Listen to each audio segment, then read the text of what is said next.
تمہیں مہندی لگانی بھی آتی ہے یا نہیں؟ تمہیں کھیلنا بھی آتا ہے یا نہیں؟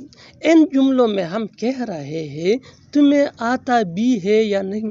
اس کے لیے آپ کو یوز کرنا ہوگا انگلش میں ڈو یو ایون نو اور ناٹ. آئیے کمپلیٹ اسٹرکچر دیکھتے ہیں.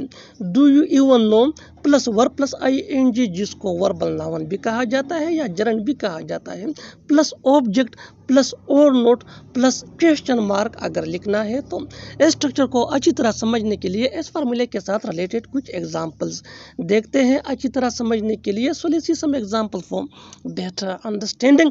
تمہیں مہندی لگانی بھی آتی ہے یا نہیں؟ Do you even know applying mehndi or not? Do you even know applying mehndi or not? One more example for better understanding. تمہیں کھیلنا بھی آتا ہے یا نہیں؟ Do you even know playing or not?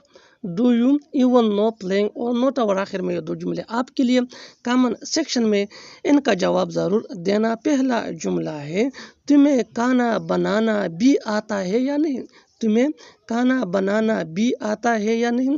دوسرا جملہ ہے تمہیں موٹر سائیکل چلانا بھی آتا ہے یا نہیں؟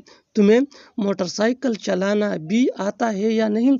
Subscribe to English PS for more advanced English structure. Thanks.